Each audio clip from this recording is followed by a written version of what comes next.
Stone. Tome 1 de Sarah Rivens.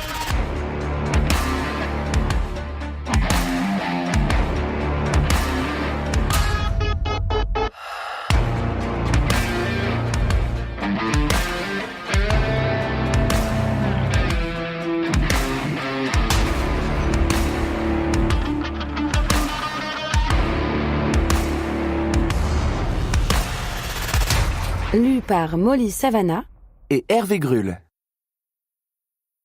Lake Stone est une dark romance qui n'entre pas dans les codes de la romance classique. Romance y rime avec violence, et certaines scènes peuvent surprendre les lecteurs non avertis. Trigger warnings, violence et meurtre, organisation criminelle, kidnapping, crise d'angoisse et problématiques liées à la santé mentale, parents toxiques, harcèlement et négligence durant l'enfance, traumatisme, consommation de drogue. Je dédie ce livre à toutes les Iris. Prologue. Les autres. C'était toujours pour les autres, mais jamais pour eux. La vie était injuste. Elle s'attaquait aux plus purs et épargnait les plus ingrats. J'aurais dû tuer ta mère pour que tu ne naisses jamais, gamin. Il n'avait que 6 ans. Ton père est parti à cause de toi. Je suis la seule qui reste. Ne me force pas à partir, moi aussi. Elle n'en avait que 10. Ton père restera toujours ton père. Tu dois l'accepter et le respecter, Kai. Ta mère restera ta mère. Alors sois patiente avec elle. Elle souffre plus que toi, Iris. Ces mots faisaient écho en eux, même des années après. Ils avaient influencé leur perception du monde et fait de leur pensée une prison. Ces 2 enfants qui n'avaient rien demandé étaient à présent éternellement traumatisés. Mais chacun trouvait son réconfort, à sa façon. Je vais t'arracher les os un à un et les broyer. J'espère que tu seras encore en vie pour les entendre craquer, enfoiré. Kai Lake Stone. J'aimerais toujours les personnes qui ne m'aiment pas en retour, parce que je ne pourrais jamais accepter le fait d'être aimé par quelqu'un. Iris Simmons. 2 enfants qui avaient grandi trop vite et trop mal. Pourquoi ? Cette seule question n'avait pas cessé de résonner dans leurs esprits depuis l'instant où leurs yeux s'étaient ouverts sur le monde. Et maintenant, c'était au tour du monde de se poser la même question. Ces 2 âmes errantes étaient sur le point de se rencontrer et, bientôt, ils n'auraient que 2 choix. Se sauver ou mourir tous les 2. Sauve-moi si tu peux, princesse. Je vais devoir me perdre pour te sauver, Kai.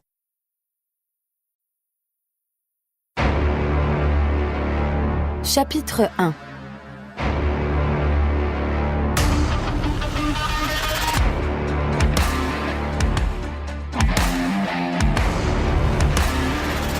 Après-midi. 23h55, Hydewood, États-Unis. L'air froid qui annonçait le début de l'automne me fit frémir alors que je m'allongeais sur le toit de la maison, profitant du silence apaisant. Les yeux rivés sur les étoiles partiellement cachées par les nuages, je laissai échapper un soupir. Quelle journée de merde. J'étais sûre de te trouver ici. Mes lèvres esquissèrent un léger sourire lorsque ma petite sœur s'assit près de moi. Plus que 5 minutes, murmura-t-elle enthousiaste. Tu vas vraiment me faire un compte à rebours ? Oui, tu sais pendant combien de temps j'ai économisé en vue de cette journée ? Je restais silencieuse et blâmais intérieurement mon ancienne moi d'avoir eu l'idée de transformer nos anniversaires en orgies de donuts et de milkshakes au chocolat de Corns. Dans à peine 3 minutes, j'allais avoir 22 ans. Même si j'adorais ces moments partagés avec ma demi-sœur, j'étais moins fan des donuts de Corns. Mais si ça rendait Théa heureuse, je pouvais faire cet effort le temps d'une journée. On pourrait peut-être faire un tour au parc d'attractions ? Ton père ne sera sûrement pas d'accord, lui rappelai-je. Oui, mais si t'es avec moi, il le sera peut-être ? Marc n'aimait pas que Théa traîne au parc. Elle croyait que c'était à cause du monde ou des junkies qui se piquaient derrière la grande roue. Mais je pensais plutôt qu'il avait peur qu'une fille de son âge, seulement 13 ans, se fasse kidnapper. Ça arrivait plus souvent qu'on ne le pensait, et son père s'inquiétait pour elle. à l'inverse du mien. D'ailleurs, je me demandais s'il allait m'envoyer un message d'anniversaire. La semaine prochaine, peut-être. Joyeux anniversaire, Iris! Merci. Je me redressai et elle me serra dans ses petits bras. Je fermai les yeux pour apprécier mon 4e câlin de l'année. « T'es triste ?» me demanda-t-elle en se rallongeant à côté de moi. Sa question me dérouta. En avais-je l'air ? Pas vraiment, pourquoi ? Je ne sais pas. Tu n'es pas aussi heureuse que moi, murmura-t-elle en haussant les épaules. À ton âge, moi aussi j'étais heureuse de fêter mon anniversaire, mentis-je en souriant afin de la rassurer. Tu viens, on rentre, il commence à faire froid. Nous rentrâmes dans la maison en passant par la fenêtre grande ouverte de ma chambre. La maison était silencieuse. Marc devait dormir depuis au moins 2 heures et ma mère, qui était infirmière, travaillait de nuit. Après avoir souhaité à Théa de faire de beaux rêves, je m'allongeai sur mon lit. Mon téléphone vibra contre le matelas. « J'étais sûre que tu ne dormais pas encore », se moqua ma mère lorsque je décrochai. « Bien vu, docteur », répondis-je sarcastique. « Tu as vérifié la voiture ? Et tes affaires ? » « Je le ferai demain matin », soupirai-je en fixant le plafond de ma chambre. « Tu reviens bientôt ? » « Peut-être dans 1 heure ou 2. Je dois te laisser, j'ai du boulot, » dit-elle rapidement. À l'autre bout du fil, un bip sonore me signala qu'elle avait raccroché. « D'accord. Bonne nuit, » murmurai-je pour moi-même.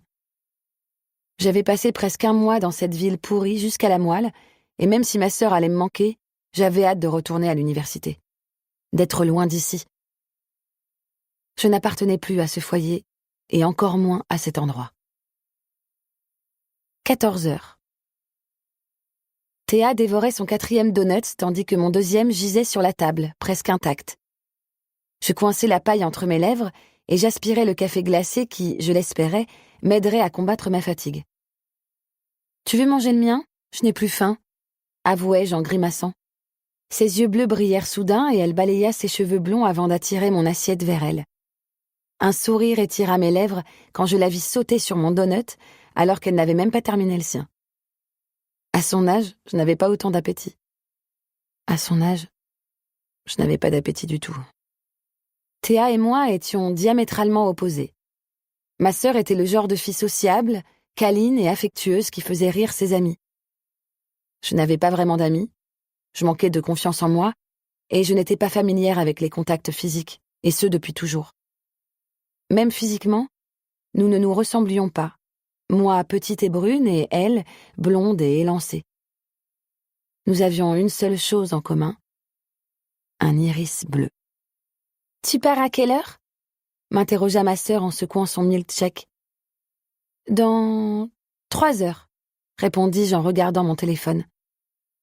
Elle exprima son mécontentement en croisant les bras et en esquissant une moue boudeuse qui m'arracha un rire. Son téléphone vibra sur la table. « Salut, papa !» s'écria Théa en décrochant. Théa était proche de Marc.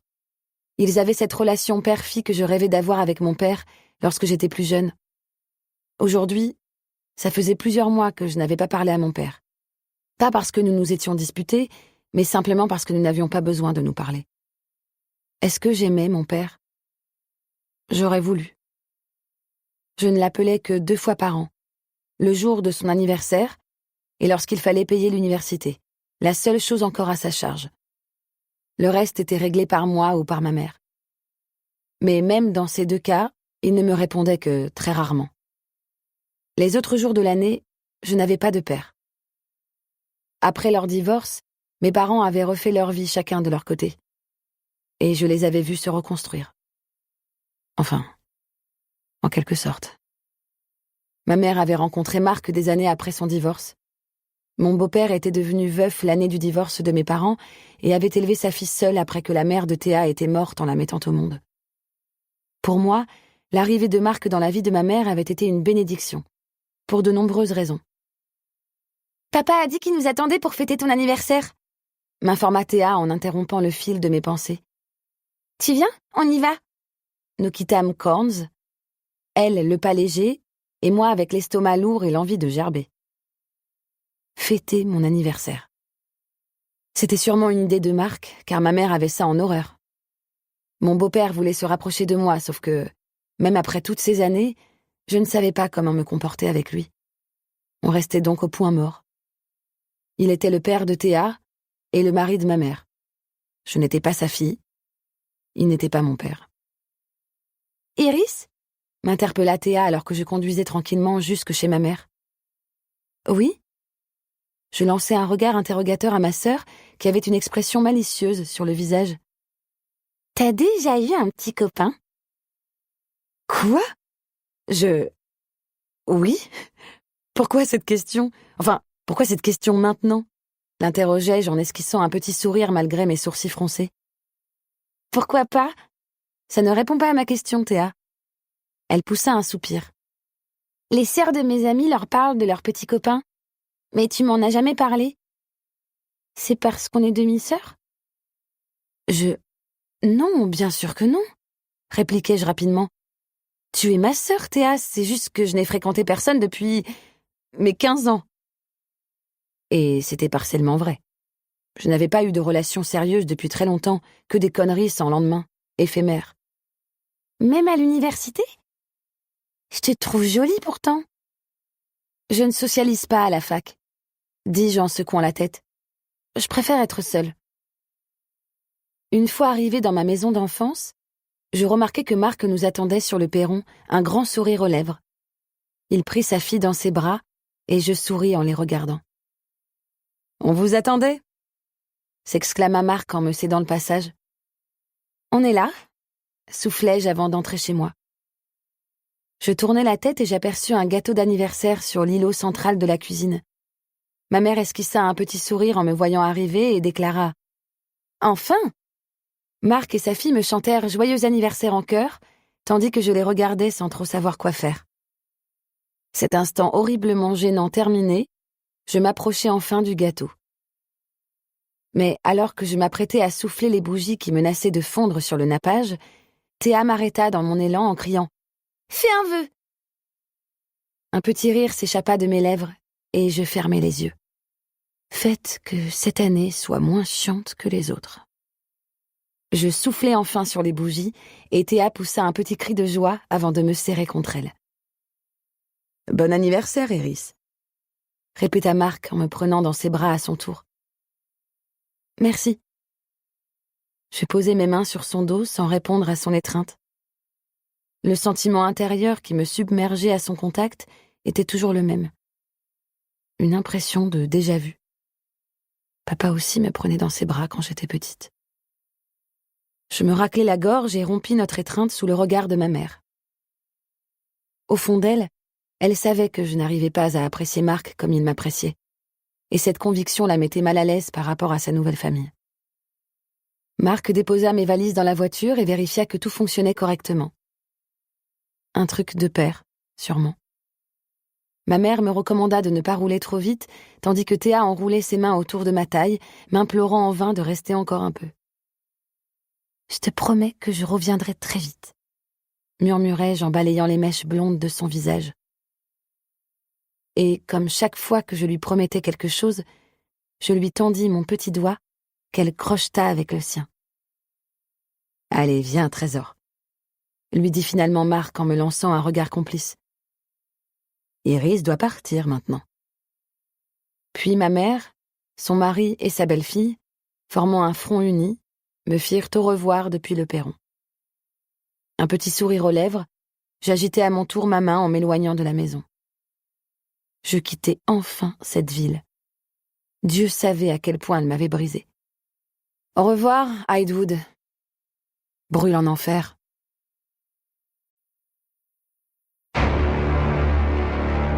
Chapitre 2.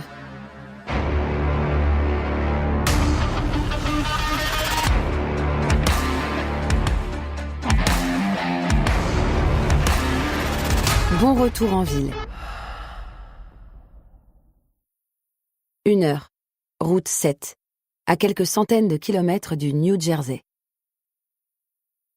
Je pestais lorsque je regardais l'heure tardive, sachant pertinemment que j'allais devoir faire le plein d'essence pour arriver à destination. Je n'avais jamais fait ce trajet de nuit et j'étais terrorisée parce que la route était longue et peu fréquentée.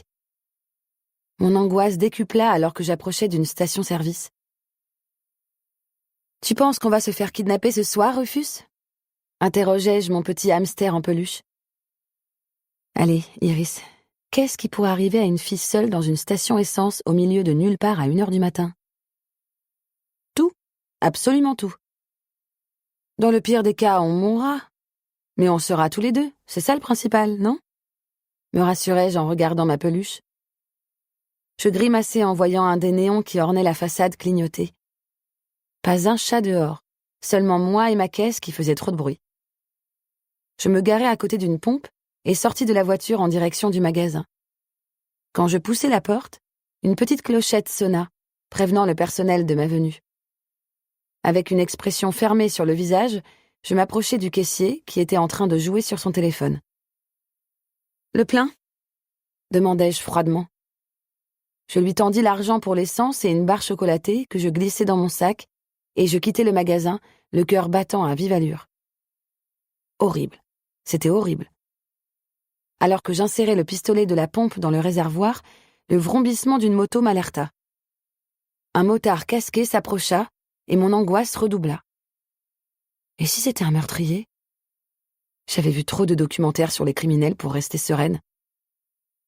D'ailleurs, je suis persuadée d'avoir été au moins une fois dans ma vie en présence d'un meurtrier sans le savoir.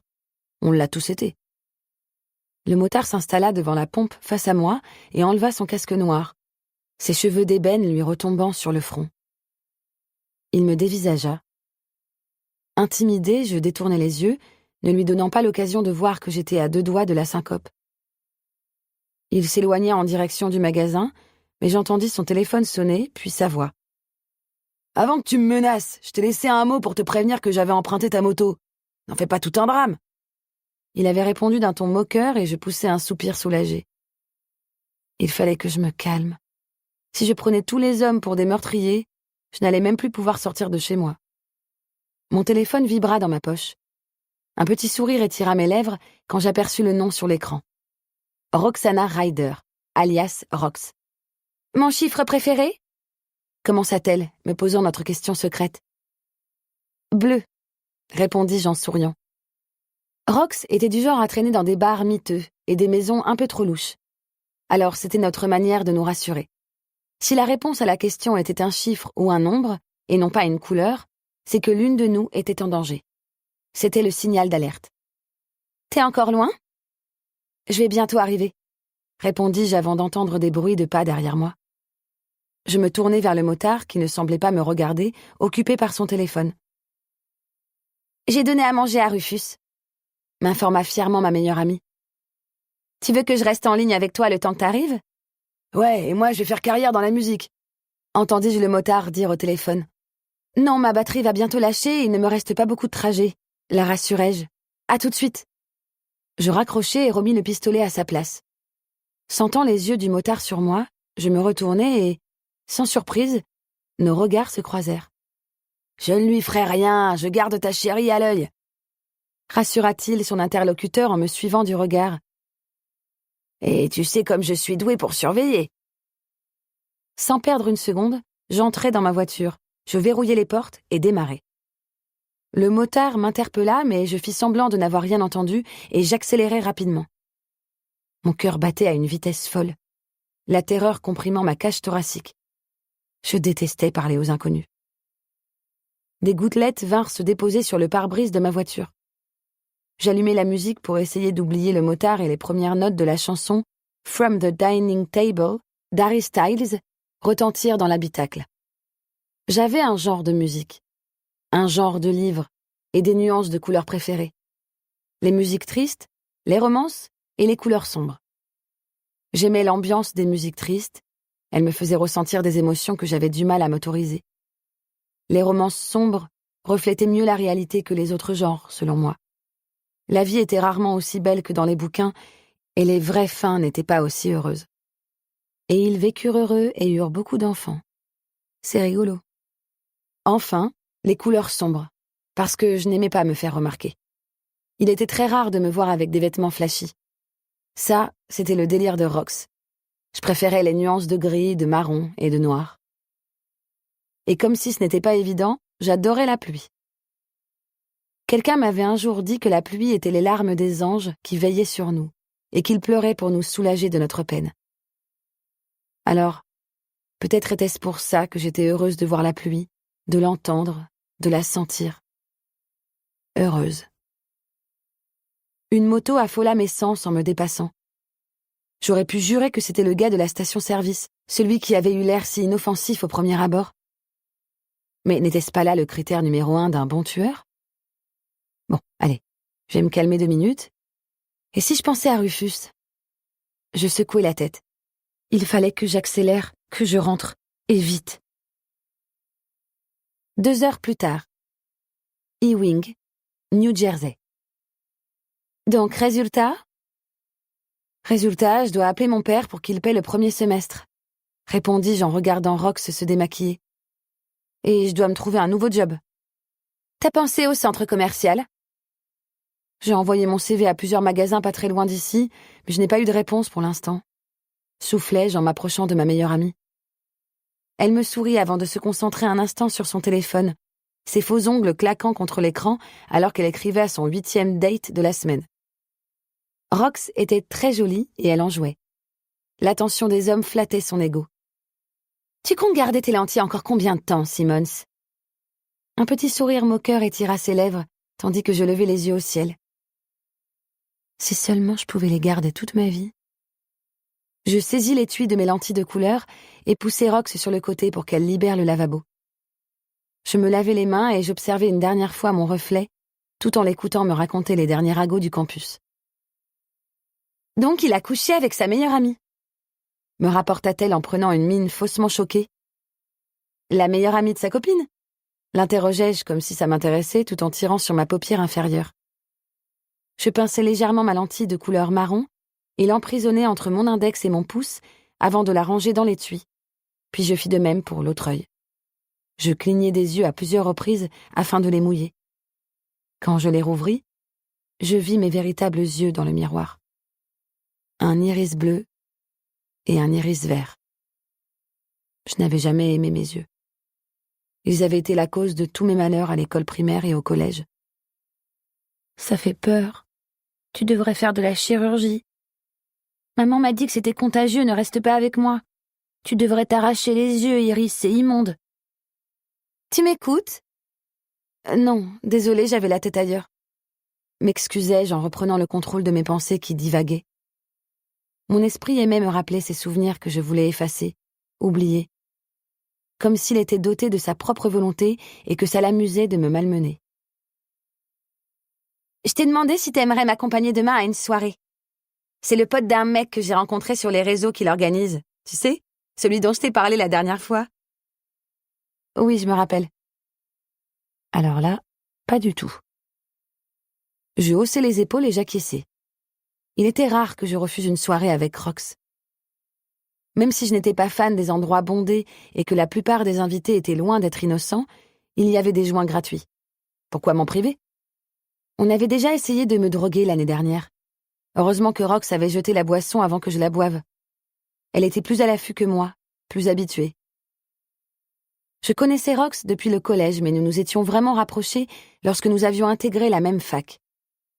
Âgée de 2 ans de plus que moi, la jeune blonde au visage rond et aux yeux noisettes avait un sourire qui en faisait tomber plus d'un et un esprit aussi tordu que le mien. Rox aspirait à être modèle photo. Mais en attendant, elle faisait des études, comme moi. Apparemment, ses amis sont sympas, continua Rox en regardant ses ongles. Je ne vais pas aux fêtes pour me faire des amis. J'y vais pour les joints, avouai-je. Et pour le Xanax? Je secouai la tête en souriant. Je n'étais pas fan des drogues. Je ne buvais que rarement et je ne prenais du Xanax que pour soulager mon anxiété. Enfin, quelques années plus tôt, j'en prenais aussi pour me détendre. Mais j'avais arrêté le jour où une fille de la fac avait été retrouvée morte d'une overdose, son corps inerte étendu sur le carrelage vert de la salle de bain. Cette nuit-là, j'avais dormi avec Rox dans la baignoire de cette même salle de bain. Le combo des différentes drogues et de l'alcool l'avait fait convulser. Je l'avais entendu. Mais j'étais trop arrachée pour comprendre ce qui se passait. Le lendemain, 23h, Ewing, New Jersey. Une fois arrivée à la soirée, je reconnus quelques personnes de la fac. Ewing était une petite ville et il était fréquent de voir les mêmes têtes un peu partout. On fréquentait tous les mêmes endroits, les mêmes cafés, les mêmes parcs, les mêmes fêtes. Les faibles lumières bleues et rouges donnaient à la soirée une ambiance tamisée. La musique pulsait autour de nous, et seuls les rires et les voix de ceux qui criaient pour s'entendre me parvenaient. Certains avaient les mains baladeuses, d'autres affichaient des sourires aguicheurs, tandis que quelques-uns s'éclipsaient à l'étage dans l'espoir de trouver une chambre vide où ils allaient enfin pouvoir se vider. Ou sniffer. Ou peut-être les deux. Bon retour à Ewing. Le blaireau qui voulait sauter Rox pointa le bout de son nez. Ses yeux brillèrent alors qu'il la découvrait dans sa robe moulante, la déshabillant ouvertement du regard. Écœurant. « Je te présente Iris, mon ami », déclara Rox en me présentant à son toutou en chaleur à la coupe ridicule. « Salut Iris, je m'appelle Travis. » me salua ce con. « Tu viens, je vais te présenter mes potes. » Rox hocha la tête et prit sa main avant de s'éloigner avec lui, me laissant seule au milieu de la foule. Aussitôt la chaleur m'étouffa, l'odeur du tabac et du cannabis me faisant suffoquer. Malgré tout, j'avais bien envie d'une clope et d'un coca. Le brouhaha des discussions mêlées à la musique à plein volume faisait bourdonner mes oreilles. Je m'étais habituée au calme de la maison ces dernières semaines. Mon téléphone vibra alors que je saisissais une canette de coca dans un bol plein de glaçons et un sourire étira mes lèvres. De Cody. « Tu veux te défoncer avec moi, Simmons ?» Je levai la tête et me tournai pour chercher mon compagnon de défonce que j'avais rencontré lors d'une soirée environ 3 ans plus tôt. Cody était étudiant en photographie et dealer en alternance. Lui et son frère vendaient les meilleures drogues. Mon regard s'illumina lorsque je l'aperçus près des escaliers. « Bon retour en ville, ma vieille !» me dit-il en me prenant dans ses bras. « Et bon anniversaire en retard !» Ça m'avait presque manqué, avouai-je en resserrant mon étreinte. « Merci. » Je n'appréciais pas vraiment les contacts physiques, sauf avec Rox, Cody et Théa.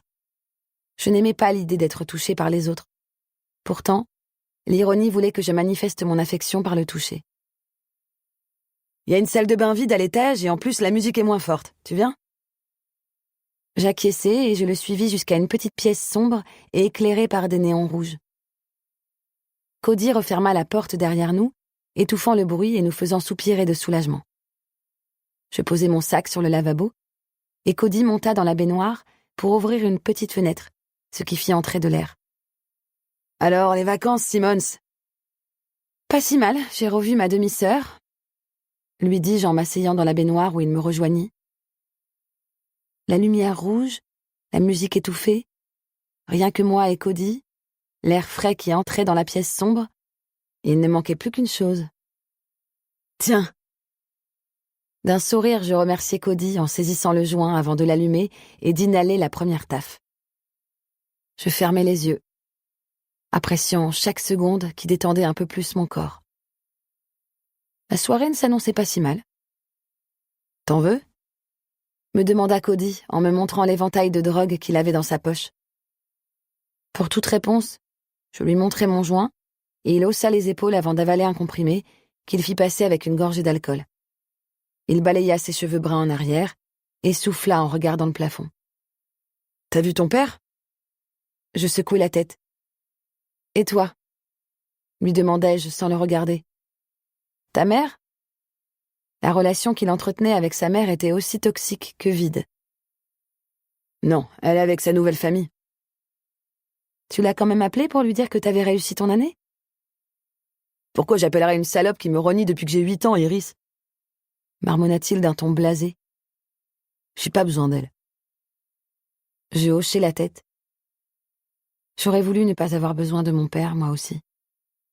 J'aurais voulu ne pas me tourner vers lui seulement lorsque j'en avais besoin. J'aurais voulu avoir une relation avec lui. Je déteste avoir besoin de mon père, murmurai-je en crachant la fumée de mon joint. Ouais, Ça craint. La porte de la salle de bain s'ouvrit brutalement sur un mec dont le visage était partiellement caché par une capuche. Seules quelques mèches de cheveux retombaient juste au-dessus de l'arête de son nez. Il s'approcha du lavabo. Je restai silencieuse et l'observai ouvertement, tandis qu'il faisait comme si nous n'étions pas là. Il ne regarda pas une seule fois, même pas une fraction de seconde, dans notre direction. Cody, les sourcils froncés, s'était penché sur le côté pour essayer de distinguer son visage. Une fois l'inconnu parti, Cody se racla la gorge et s'adossa à nouveau à la baignoire, marmonnant des choses incompréhensibles. Tu le connais ? Non, dit-il finalement après quelques secondes en secouant la tête. je l'ai confondu. Putain, je suis vraiment déchirée. Tu l'as confondu avec qui ? demandai-je. Il est bizarre. Pendant une seconde, j'ai cru que c'était un mec qui traînait dans le coin il y a quelques années. Dit vaguement Cody en tirant sur sa clope. J'étais à 2 doigts de décuver à l'idée qu'il soit sorti de prison. De qui tu parles ? Tu le connais pas, t'étais pas encore là. Enfin bref, passons. Tu veux ? Mais ça m'intéresse ! Le coupai-je en le voyant changer de sujet. Cody se tourna vers moi, un petit sourire malicieux aux lèvres, et je lui tapai gentiment l'épaule. Il aimait me taquiner à ce sujet. Mais je n'avais que très peu d'intérêt pour les hommes et zéro pour les femmes, à la différence de Cody, qui pouvait être attiré par les deux. « C'est toi qui fantasmes à l'idée de le revoir », blaguai-je. C'est vrai que j'ai vu ce mec qu'une fois, pourtant mon subconscient se rappelle encore de lui. Il était vraiment canon. Mon ami cracha la fumée de sa clope et fit mine de fouiller dans sa mémoire. Après quelques secondes de silence, il murmura. « On dit qu'il s'appelle Lake Stone. »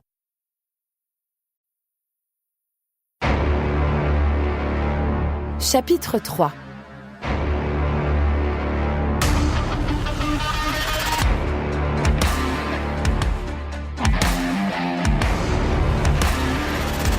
The Box. Le lendemain. Ewing, New Jersey.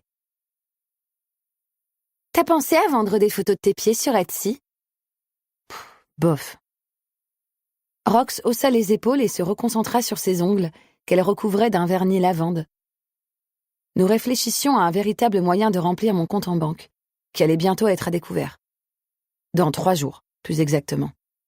Malgré tout, ma situation financière n'était pas aussi angoissante que le mail que j'avais reçu de l'administration de la fac, me prévenant que, si je ne payais pas les frais de réinscription à temps, je ne serais tout simplement pas acceptée. Et bien sûr, mon enfoiré de père a décidé de faire le mort. « T'as reçu des réponses au moins ?» « Aux annonces ?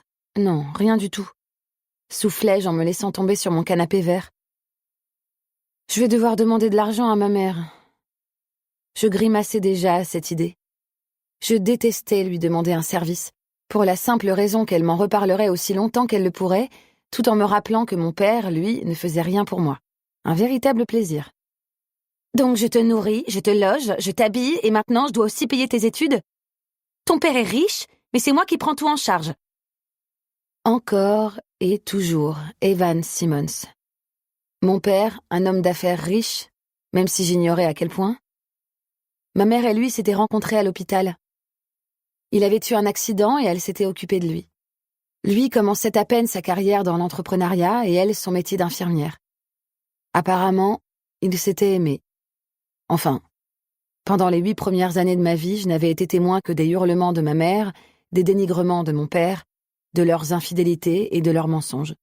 2 personnes vouées à se faire du mal. Mes parents n'étaient pas faits pour être parents, mais bien sûr, ils ne l'avoueraient jamais. J'avais été une fille à papa qui par-dessus tout aimait l'attention de son père. Je me rappelais l'avoir même préférée à ma mère au cours des premières années. Mais il avait tué cette fille. Et maintenant, il ne restait plus que des souvenirs. Des souvenirs qui, parfois, semblaient n'avoir jamais existé. Quand mes parents avaient enfin divorcé, j'étais assez grande pour comprendre chaque mot prononcé en ma présence, même s'ils pensaient que j'étais trop jeune pour cela. Les dernières paroles de mon père, avant qu'il s'en aille pour de bon, restaient vivantes dans mon esprit. « Je ne me sacrifierai pas pour Iris, Laura. Je ne resterai pas ici pour elle. » Ma mère avait très mal vécu le divorce. La période avant qu'elle rencontre Marc, de mes 8 ans à mes 14 ans, avait été cauchemardesque, pour elle comme pour moi. Elle noyait son chagrin dans l'alcool, pendant que je nettoyais la maison, faisais la cuisine, les courses, les lessives. Elle se montrait violente, abusive, et ne se gênait pas pour me cracher son venin. Pire, elle cherchait sciemment à me blesser. Elle détestait mes cheveux bouclés, trouvant que cela faisait négliger. Son regard et ses remarques acerbes sur mon corps avaient déclenché mon anorexie et mon obsession pour mon poids. Elle savait que je me faisais harceler, mais n'avait rien fait pour me changer d'école. « Iris, pourquoi tu n'écoutes rien? Tu es tellement stupide !» Stupide, stupide, stupide. Elle aimait me rappeler qu'elle n'était pas partie, contrairement à mon père. Je ne lui avais jamais demandé de rester, pourtant. Ce besoin malsain de reconnaissance, comme si j'avais demandé à naître, m'étouffait. J'entendais très souvent ma mère pleurer le soir. Et je pleurais aussi. Je pleurais parce que je ne supportais plus rien, ni la présence de ma mère, ni l'absence de mon père, ni les cours, ni les élèves de mon école qui me manipulaient. Parce que j'étais trop bête, trop naïve, trop stupide. Je ne supportais pas qu'on me crie dessus. Je craignais toujours l'état fébrile dans lequel cela me mettait. L'angoisse était devenue ma meilleure amie et je faisais des crises, peut-être 3 à 4 fois par semaine. Tout ce que je voulais, c'était avoir une adolescence normale. Avoir les mêmes problèmes que les filles de mon âge, arrêter de me poser les mêmes questions sans réponse. Pourquoi est-il parti? Pourquoi n'étais-je pas assez importante pour qu'il se retourne? Pourquoi ne veut-il pas garder contact avec moi? Est-ce que je lui fais honte à lui aussi? Est-ce qu'il m'a déjà aimée? Moi, je peux l'aimer, je veux l'aimer. Pourquoi ne veut-il pas de moi dans sa vie comme je veux de lui dans la mienne? Va-t-il se remarier, avoir des enfants, avoir une fille? Bien sûr qu'il s'était remarié, à peine quelques mois après le divorce. Et comme si ça ne suffisait pas, l'enfant qui était né était une fille. Pendant longtemps, j'avais rêvé d'être Lizzie Simmons, ma demi-sœur que je n'avais vue que 3 fois dans ma vie. Au collège, chaque soir avant de dormir, je regardais les publications Facebook de mon père. Il postait très souvent des photos d'eux et j'espérais qu'un jour, peut-être, il m'accorderait la même chose. Qu'avait-elle de plus que moi? La jalousie me rongeait. Si tu veux de l'argent, je peux t'en donner. Mais si tu cherches une relation père-fille, je n'ai pas le temps, Iris. M'avait-il dit alors que, âgée d'à peine 18 ans, je pleurais dans sa voiture après l'avoir supplié de se rapprocher de moi. Peut-être que je n'en valais pas la peine. Peut-être que je n'allais jamais être à la hauteur. Iris. Arrachée à la prison de mes pensées, je me tournai vers mon ami. Quoi? Est-ce que tu vas appeler ton père? Je haussai les épaules. J'aurais pu essayer à nouveau, mais il ne répondait pas à son putain de téléphone. Je vais me coucher, annonçai-je en posant mon téléphone sur le comptoir. Angoissée pour mon avenir, c'était ce que je savais faire le mieux. Ça, et dormir pour éviter la réalité. Tu veux que je te rapporte à dîner plus tard? Me demanda Rox. Non, je n'ai pas faim. Verrouille la porte quand tu pars. Une fois dans mon lit, j'entendis les pas de Rox sur le parquet, puis la porte se refermer derrière elle. J'étais soulagée de pouvoir rester seule. La solitude ne me dérangeait pas. Je m'y sentais plus en sécurité. Réfléchis. Réfléchis. La vente des photos de pieds commence à être envisageable, non? Non. 22 heures. Tiens. J'acceptais la bouteille de bière que me tendait Cody. Les yeux levés vers les étoiles au-dessus de ma tête, mes jambes activant doucement la balançoire, j'expliquais ma situation financière à mon ami. Aborder mes problèmes avec sarcasme était ma façon de me rassurer. Je pourrais aussi vendre mes ovules. Donc c'est ça le problème? Me demanda mon ami en prenant le sujet un peu plus au sérieux que moi. Oui. Allongé dans l'herbe, Cody hocha la tête en fumant son joint, la tête posée sur son avant-bras et le regard rivé vers le ciel sombre. T'as encore combien de temps? 1 semaine, peut-être. Je n'en sais rien, soufflai-je.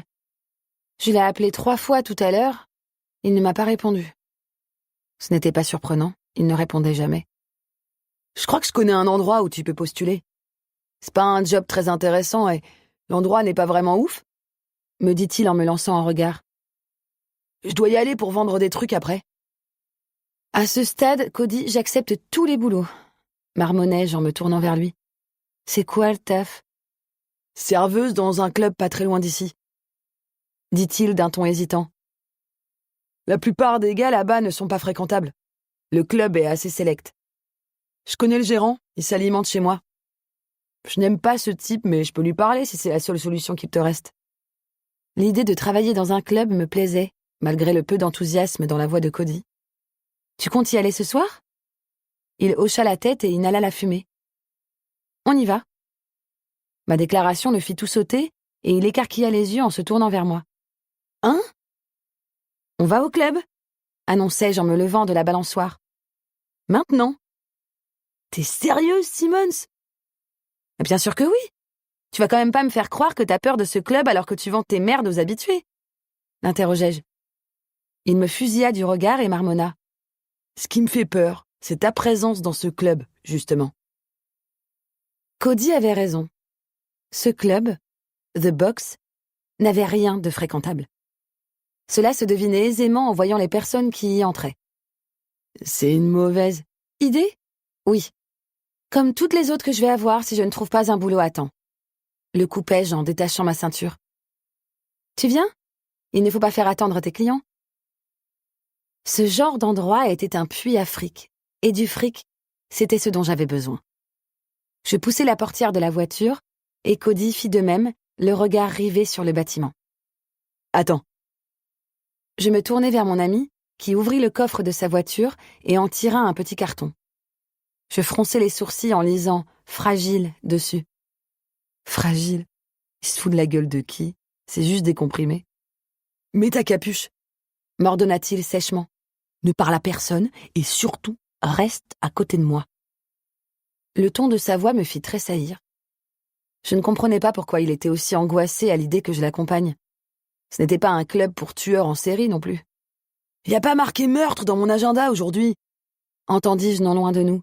« Y a marqué meurtre dans l'agenda de personne, Jacob. »« Si, le mien, et c'est pas avant mardi prochain. » J'avais l'impression d'avoir déjà entendu cette voix, mais je n'arrivais pas à voir le visage de l'homme qui était dos à nous. Sa conversation avec la personne qui marchait à ses côtés me laissa perplexe. Il rigole, hein? Cody soupira en regardant les deux hommes s'éloigner. Les connaissait-il? Je mis ma capuche puis pris la main de Cody, me laissant emmener à l'intérieur du bâtiment. Les odeurs de cigarettes, d'alcool et d'autres substances pénétrèrent mes narines, me faisant grimacer alors qu'on descendait les marches illuminées par des néons rouges qui menaient à ce club en sous-sol. J'entendais la musique depuis les escaliers et mon ventre se serra lorsque nous nous approchâmes de la porte qui nous séparait du lieu. Le couloir était humide, il faisait terriblement chaud. Ou peut-être était-ce ma peur qui se transformait en crise de panique. Il ne fallait surtout pas que Cody me voie paniquer. Je devais garder mes couilles en marshmallow. Encore quelques minutes. Cody toqua à la porte en fer, à un rythme qui ne pouvait être qu'un code. La porte s'ouvrit, laissant les lumières rouges du club colorer notre champ de vision. « Salut, Dan !» dit mon ami au videur. « Tu nous as ramené un échantillon gratuit ?» interrogea l'homme en me jaugeant du regard avec un petit sourire en coin. « Non. Où est Rico ?» Il pointa du doigt un espace plus bas et nous céda le passage, me laissant percevoir le fameux club.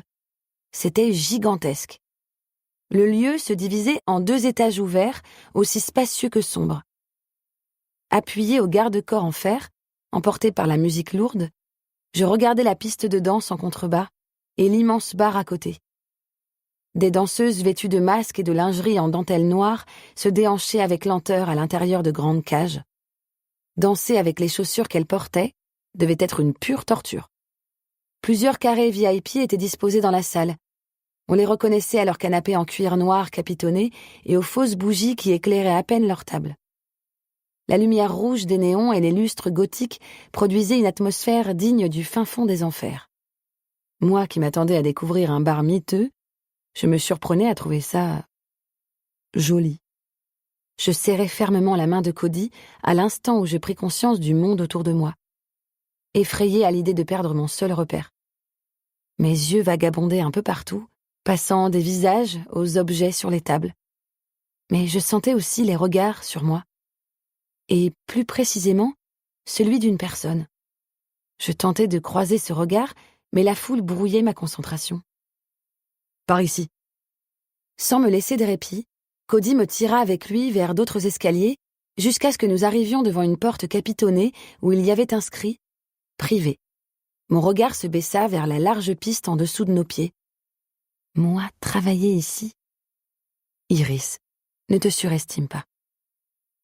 La porte s'ouvrit et un homme nous fit face, le visage fermé et le regard dur. « Cody, il est là ?» interrogea mon ami. L'homme hocha la tête avant de me lancer un regard. « Elle reste en bas », dit-il en secouant la tête. Je sentis mon cœur faire un bond dans ma cage thoracique. Cody commença à protester, mais se tut à l'instant où l'homme le fusilla du regard. J'enlevai ma main de la sienne. « T'inquiète, je te retrouve en bas », le rassurai-je. Ce fut au tour de Cody de me fusiller du regard. Je souris en haussant les épaules, faussement innocente. Il avait envie de me faire bouffer les talons des meufs, c'était sûr. L'homme laissa passer mon ami en me toisant sans gêne. Je grimaçai et, d'un pas hésitant, descendis les marches. Moi qui détestais les espaces avec trop de monde, j'avais envie de m'enterrer. Je restais sur mes gardes, mais la chaleur me força à enlever ma capuche. Certains regards se posèrent sur moi et sur ma petite robe noire qui m'arrivait à mi-cuisse. Peut-être que j'étais trop habillée, ou peut-être était-ce mes Doc Martens, mais je ne comprenais pas vraiment de quoi Cody avait peur. Les gens ne semblaient pas si dangereux. C'est ce que les mecs de l'émission Crimes disent aussi, championne. Je mourais d'envie de pisser, mais si Cody ne me trouvait pas en sortant, il allait paniquer. Une seule solution, il fallait que je me dépêche d'y aller avant qu'il revienne. Plus j'avançais dans le club, plus je me rendais compte qu'on manquait affreusement d'air. J'observais autour de moi. Un homme sniffait de la coke avec un sourire imbécile en coin, une femme au-dessus de lui, non, 2 femmes. Il fallait vraiment que je trouve ces toilettes. Désolée, est-ce que vous pouvez m'indiquer les toilettes ? Demandai-je au barman. Mon cœur battait très vite comme chaque fois que je parlais à des inconnus. L'introverti en moi est en train de faire une crise cardiaque. « 2e étage au fond du couloir de gauche », répondit-il sans me regarder. Je le remerciai et m'empressai de rejoindre l'étage, me faisant bousculer dans les escaliers par au moins 6 personnes. Des filles sortaient d'une pièce que je devinais être celle que je cherchais. J'entrai dans les toilettes, à l'ambiance similaire en tout point à celle du club. Encore et toujours des néons rouges et près du lavabo, sur un grand miroir accroché au mur, des phrases écrites au rouge à lèvres. Une fois à l'intérieur d'une cabine, je m'empressai de soulager ma vessie, poussant un faible soupir. Tout en faisant mon affaire, je regardais les phrases sur le mur laissées par des inconnus trop déchirés et en chaleur. « À la fille qui m'a donné ces clopes, tu es trop sexy, maman. Tu as de jolies fesses, miam. Si tu passes par là, Kai, sache que je veux aussi que tu me baises ici. » Gênant. En sortant, je passais au-dessus d'une fille allongée par terre, une bouteille à la main, qui fredonnait la musique qui détruisait nos oreilles sur la piste. « Il est arrivé il y a 10 minutes », entendis-je dire une des filles. « Tu crois qu'il va nous ignorer cette fois ?»« Parle pour toi, moi il m'a regardé. »« Je pense que Kai regarde tout le monde », termina la première fille en haussant les épaules. J'imaginais qu'on parlait du même Kai que celui mentionné sur le mur des toilettes. J'ignorais qui il était, mais il avait un fan-club. Encore déboussolé par la foule autour de moi, je m'empressai de sortir et de rejoindre les escaliers. Sentant à nouveau un regard peser sur moi, je me tournai pour scruter les environs. Mes yeux rencontrèrent presque instantanément ceux qui me suivaient depuis les carrés VIP. Mon cœur se figea, comme si le temps s'était arrêté. Je ne voyais rien d'autre que ces iris de glace. J'étais presque certaine que c'étaient ceux qui, depuis le début, me donnaient l'impression d'être observés. Ce mec, il m'était familier. Assis sur un canapé, les bras étendus de chaque côté, il se comportait comme s'il était le maître de ce club. Le reflet des néons rouges sur son visage le rendait presque démoniaque. Sa chemise noire entr'ouverte laissait entrevoir des tatouages sur le haut de son torse et des mèches de ses cheveux ébènes retombaient sur ses sourcils froncés. Tout dans son attitude criait l'insolence et l'arrogance. Il n'avait pas cligné des yeux une seule fois. Et moi non plus. Une personne à côté de lui essayait de faire la conversation, mais il ne semblait pas l'écouter, trop occupé à maintenir son regard sur moi. Il contracta sa mâchoire carrée avant de passer lentement sa langue sur ses lèvres. Soudain, quelque chose se produisit et mes sens s'embrouillèrent. Un sourire. Son petit sourire en coin me fit défaillir tant que je crus faire une syncope. La peur me retourna l'estomac. L'angoisse fit vibrer mes entrailles. Je détournai le regard et dévalai le reste des marches. Ce type était diablement beau, mais horriblement flippant. Ce n'était pas normal. Ressentir cette peur alors que tout ce qu'il avait fait, c'était sourire. Il y avait dans ce sourire quelque chose de mauvais. Putain, il fallait que je retrouve Cody et qu'on se tire d'ici. Comme un chiot ayant perdu son maître, je retournai sur mes pas et j'implorai l'univers dans l'espoir que Cody ne soit pas encore sorti du bureau où je l'avais laissé une dizaine de minutes plus tôt. Je sentais le poids de son regard sur moi, encore. Je savais que c'était lui, mais je ne levais pas la tête, par peur de le revoir. C'était insensé. J'espère que t'as pas bougé. Je sursautai violemment en entendant la voix de Cody au creux de mon oreille. Ce dernier me prit par la main et m'annonça sèchement « On doit rentrer. Je viens d'avoir un message de Rox. » Je vis dans le regard de Cody que quelque chose n'allait pas et cela augmentait mon angoisse. Et si quelque chose était arrivé à Rox et qu'elle n'avait pas pu me joindre? « Qu'est-ce qui se passe, Cody ?» l'interrogeai-je, inquiète, en le laissant m'entraîner vers la sortie du box. « Le mec qui a organisé la soirée d'hier, Jack. Il a été retrouvé mort. Chez lui. »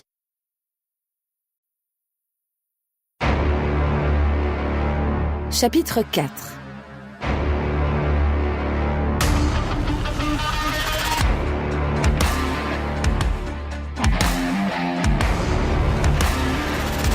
Preuve. Minuit, Ewing, New Jersey. Une voiture de police était stationnée à côté de la maison dans laquelle j'avais fêté mon retour en ville la veille. Beaucoup de monde s'était rassemblé en l'honneur du jeune homme. Plusieurs de ses amis étaient adossés à leur voiture, le regard vide, encore englouti par le choc. C'était dingue. On passait du temps avec quelqu'un, on s'attachait à lui, on créait des souvenirs, et puis d'un coup, sans qu'on y soit préparé, il ne restait plus que ces souvenirs. Et nous étions dorénavant seuls à les partager. Je n'avais jamais perdu un être cher. J'ignorais comment je réagirais à leur place. Je ne pouvais pas comprendre ce qu'ils traversaient. Mais je compatissais. Parce que c'était tout ce qu'il restait à faire, compatir et espérer qu'il s'en remettrait. Ils l'ont retrouvé mort dans sa chambre, nous informa Rox d'une voix faible. La police pense qu'il s'est suicidé. Suicidé? Pourquoi ils pensent qu'il s'est suicidé? Le froid me fit frémir et je resserrai les pans de ma veste. Parce qu'il a fait une overdose de cocaïne. Une trop grosse quantité pour penser que c'est juste une overdose. Ça me rappelait la fille retrouvée morte dans la salle de bain. Elle aussi avait avalé une trop grosse quantité de produits. Les filles, murmura Cody. Ce gars n'a jamais touché à la cocaïne. Je ne comprenais plus rien. Comment aurait-il fait une overdose s'il n'avait jamais touché à la cocaïne? Peut-être que Cody ne le connaissait pas vraiment. Venez, on n'a plus rien à faire ici. Nous dit soudainement Cody en passant son bras autour de mes épaules. Je vous ramène chez vous. Cody détestait la présence de policiers, par peur qu'il ne fouille un peu trop dans ses affaires. Dans la voiture, il semblait préoccupé, conduisant silencieusement. À vrai dire, il gardait le silence depuis qu'il avait appris pour l'overdose. « À quoi tu penses ?» demandai-je en me tournant vers mon acolyte de soirée. Il secoua la tête, ne voulant pas m'inquiéter ni me dire ce qui le tracassait. « Vous étiez où quand je vous ai appelé ?» nous interrogea Rox. Immédiatement, mon ventre se crispa. « C'est vrai ça ?» dit Cody en me fusillant du regard. « Dis-lui où tu étais, Simmons. » Rox arqua un sourcil et je déglutis. Elle allait me faire ma fête. En résumé, nous étions à quelques secondes d'un bordel sans nom. Je vais tout expliquer, bafouillai-je en évitant son regard. Tu vois, Cody m'avait parlé d'un job, tu sais, je cherche un job. Et tu vois, il m'a parlé d'un poste dans un club, The Box. Excuse-moi. Je sursautai violemment sur mon siège lorsque sa voix explosa dans l'habitacle. Mon cœur se mit à pomper très fort dans ma poitrine et Cody me lança un regard inquiet. « Tu es allé où ?» hurla Rox. « Ne lui crie pas dessus, Ryder !» dit Cody en lançant un regard à Rox dans le rétroviseur. Les poings serrés, mon ami fulminait à l'arrière tout en m'assassinant du regard. « Combien de fois je t'ai dit de ne jamais aller dans des endroits comme ça sans moi ?»« Je ne l'avais pas prévu, » me justifiai-je en levant les bras. « Mais j'étais curieuse. » En plus avec Cody, le mec louche qui vend à d'autres mecs encore plus louches. Tu ne sais pas à quel point cet endroit est dangereux, Iris. Je ne répondis rien, je savais qu'elle avait raison. Je l'avais vu de mes propres yeux. Et toi, t'as accepté. Ne reporte pas ta colère sur moi. Tu sais que c'est une tête de mule quand elle s'y met. Se défendit Cody. Rox me lança un regard noir et je soupirai en fixant la route. C'était bien parti pour une leçon de morale autour de burgers et de nachos. Youpi! 2 jours plus tard, Ewing, New Jersey, 17h. On va bientôt partir, Trésor. Un petit sourire étira mes lèvres alors que je regardais un père et sa fille jouer à quelques mètres. Ma gorge se noua doucement. On veut que ce qu'on n'a pas. Assise seule sur la même balançoire où j'étais 2 jours plus tôt avec Cody, je regardais mon téléphone et soupirais. Toujours aucun signe de mon père, malgré mes appels. Je décidai donc de lui envoyer des messages, tout en activant le mode avion, m'assurant ainsi qu'il ne les recevrait pas. « Salut papa, j'essaie de t'appeler depuis quelques jours, mais tu ne réponds pas. J'espère que vous allez bien, toi et ta famille. Moi, je vais bien. J'ai fêté mes 22 ans il y a 1 semaine. J'imagine que t'as oublié parce que t'es trop occupé. Je comprends. » Les larmes s'accumulèrent dans mes yeux alors que je laissais ma peine prendre le dessus. J'espère que tu me souhaiteras un joyeux anniversaire, ça me ferait plaisir. Même si tu ne le penses pas réellement, je veux juste que tu l'écrives. J'aimerais beaucoup avoir de tes nouvelles. Je t'aime. Ma lèvre inférieure trembla et les larmes coulèrent doucement le long de mes joues, refroidies par la température extérieure. Un sanglot m'échappa, puis un autre, supplié pour le minimum. C'était ce que j'avais toujours fait. J'aimerais que tu me rendes heureuse. Je suis fatiguée d'être triste à cause de toi. Tu le pourrais, mais est-ce que tu le veux? Me rendre heureuse comme tu rends heureuse Lizzie, même si je ne suis pas elle. Parfois j'aimerais être elle pour avoir ce qu'elle a. Pourquoi elle et pas moi? Pourquoi papa la préfère-t-il à moi? Pourquoi maman a-t-elle changé pour Marc et Théa mais pas pour moi? Pourquoi ont-ils donné le meilleur d'eux-mêmes aux autres mais pas à moi? Pourquoi? Murmurai-je à travers mes larmes intarissables. La peine qu'il me causait était la seule émotion que je ressentais aussi profondément. Tous ces soirs, toutes ces disputes, tous ces cris, toutes ces larmes. Je ne méritais pas les ravages qu'ils avaient causés, eux qui avaient reconstruit leur famille alors que moi je n'avais qu'eux. Putain, je n'ai qu'eux. Je sentis qu'on tirait sur une mèche de mes cheveux, me forçant à relever la tête. La petite fille qui jouait à côté depuis tout à l'heure se tenait devant moi. Un mince sourire se dessina sur mes lèvres et je passai ma main sur mon visage pour essuyer mes larmes. « Salut, princesse !» Sans répondre, elle tendit ses doigts vers moi. Les sourcils froncés, je posai ma main dans la sienne.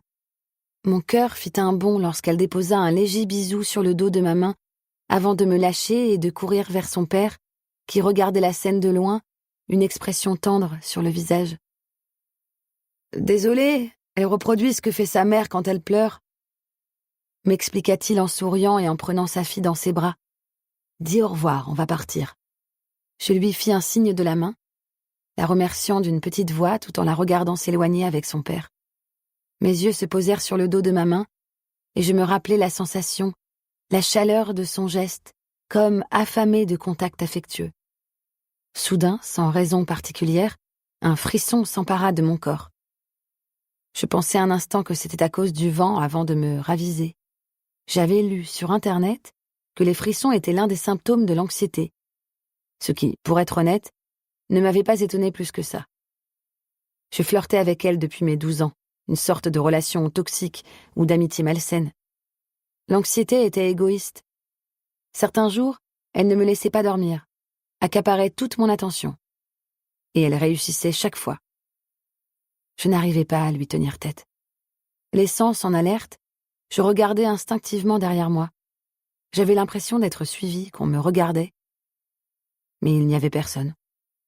Un rush d'adrénaline déferla violemment dans mes veines et je m'empressai de quitter le parc. Par réflexe, je déverrouillai mon téléphone et supprimai les messages que j'avais envoyés à mon père avant de désactiver le mode avion. À peine quelques secondes plus tard, je reçus un appel d'un numéro inconnu. Peut-être que c'est papa, qu'il a changé de numéro ? Allô ? dis-je. Je n'entendais qu'un bruit parasite à l'autre bout du fil. Papa ? C'est toi ? Je répétais ma question, mais le silence fut la seule réponse de mon interlocuteur. Je raccrochai, puis sortis à toute vitesse de ce parc. Je pense que je vais éviter de revenir ici sans Cody. Une semaine plus tard. Ewing, New Jersey.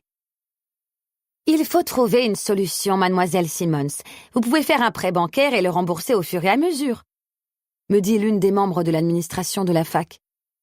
Je savais que si je faisais ça, j'allais être enchaînée à la banque pendant très longtemps. De plus, ils n'accepteraient jamais de me prêter une telle somme. Nickel. J'ai encore combien de temps ? L'interrogeai-je en jouant nerveusement avec mes doigts. Je vous accorde encore une semaine. Il est clair que vous ne pouvez pas payer demain, répondit-elle en se levant. Mais les réinscriptions s'arrêtent en début de semaine prochaine. Elle ouvrit la porte de son bureau, signe que nous avions terminé.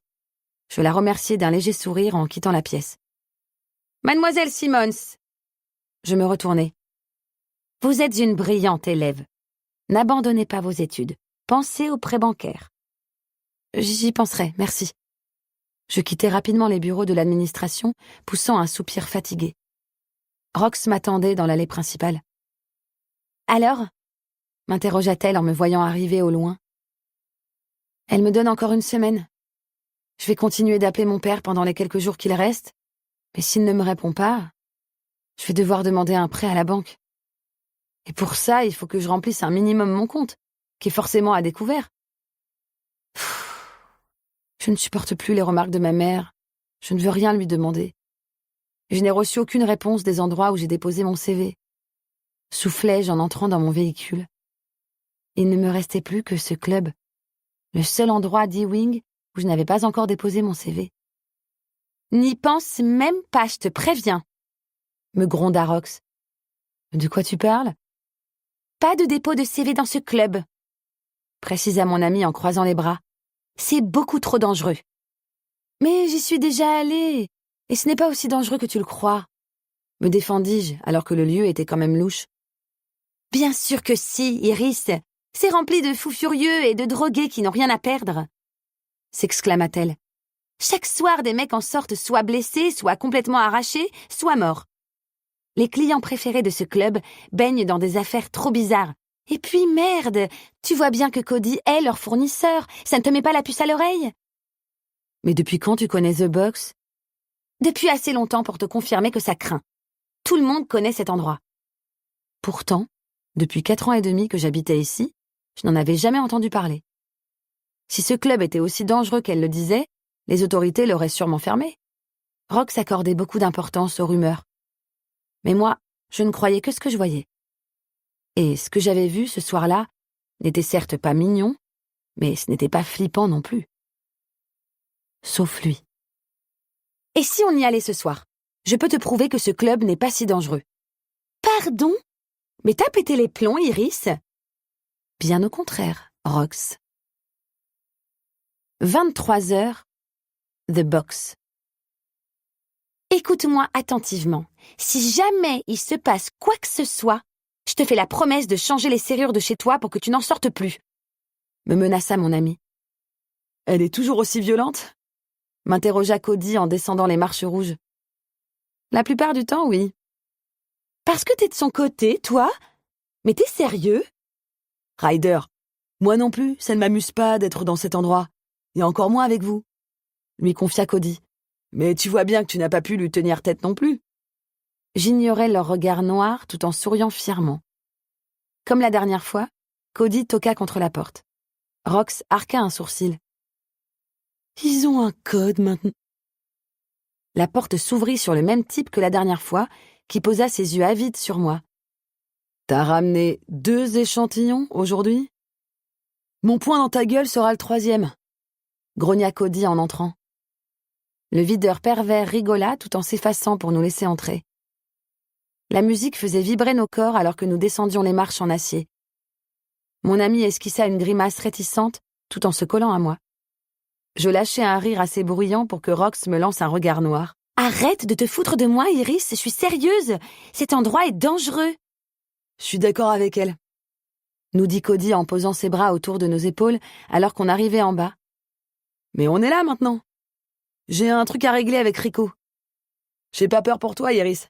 Rox est un véritable pitbull quand il s'agit de ta sécurité. » « Contente de t'entendre enfin admettre que j'ai plus de couilles que toi, Wilson, » rétorqua-t-elle. « Va faire ton travail de pharmacien des rues, moi je m'occupe de ma fille. » Elle posa ses mains sur mes épaules dénudées et m'entraîna avec elle vers le bar bondé. Mon regard curieux vagabonda dans le club à la recherche d'un visage familier. Sans succès. « Pourquoi c'est toujours moi qui vais lui chercher ses boissons ? » « Je les connais déjà, » rigola le barman en s'adressant à la personne qui râlait. Et à l'instant où je posais mon regard sur l'individu derrière moi, mon corps se figea. C'était le motard que j'avais croisé à la station-service, celui qui avait parlé de meurtre sur son calendrier. De plus près, je remarquai qu'il arborait un sourire espiègle et des bagues à chaque doigt. « Oh merde ! Si ça c'est pas un hasard !» dit-il tout en me détaillant sans permission. « On s'est déjà croisés, non ?»« Non, je crois pas. » le rabroua Rox. « Tu ne m'apprends rien, Trésor. Je m'adressais pas à toi, » lui dit-il en souriant. « Mais à ton amie ?»« Elle est muette, » riposta-t-elle, « et sourde aussi. » J'aspirais l'intérieur de mes joues pour ne pas rire aux répliques de Rox qui, ce soir, s'était transformé en garde du corps. « Permets-moi d'en douter, j'ai déjà entendu sa voix. Je suppose que c'est toi, Rox. » Mon cœur tomba près de mes pieds et Rox blêmit. Le motard me lança un regard avant d'exploser de rire. « Oh putain, la tête que tu fais !» rigola-t-il en prenant les boissons que lui tendait le barman. « Ne t'inquiète pas, Trésor, je le sais parce que tu l'as dit au téléphone à la station-service. » Rox me lança un regard de détresse, ne sachant pas si ce mec disait la vérité. Avais-je prononcé son prénom pendant l'appel ? Possible, mais je ne m'en souviens pas. « Mais comme le hasard fait bien les choses, je te retrouve ici, » me dit-il joyeusement. « Je pense que tu ne m'as pas entendu à la station-service, mais t'as fait tomber un collier. » Mon collier ? Je pensais l'avoir oublié chez ma mère. J'en étais même plutôt certaine jusqu'ici. C'était un collier que m'avait offert mon père lorsque j'avais 12 ans et dont je ne m'étais jamais séparée. « Tu l'as récupéré ?» m'empressai-je de lui demander. « Oui, il était joli, ça aurait été con de le laisser là-bas. Fais-moi signe avant de partir, il est dans ma voiture. » « Merci beaucoup. Jacob, je m'appelle Jacob, » me dit-il en souriant. « Je suis au 2e étage si tu me cherches. » Il me désigna du menton l'étage au-dessus et je levai la tête. Mon cœur manqua un battement dès que mes yeux se posèrent sur lui. La personne qui avait transformé mon corps en statue de glace la première fois que j'avais posé les pieds dans ce club. Les bras appuyés le long de la rambarde, il nous observait, le regard rivé sur nous. Ce mec me faisait flipper, comme si mon subconscient se mettait en état d'alerte chaque fois qu'il était dans les parages. « Et toi ?» Je repris mes esprits et détachai mon attention du mec à l'aura diabolique. Mais incroyablement beau, cela dit. Arrête de fantasmer sur des mecs comme ça. Iris. Pour continuer à écouter ce livre audio gratuitement, cliquez sur le lien dans la description et vous pourrez l'écouter en entier sans frais grâce à l'essai de 30 jours d'Audible.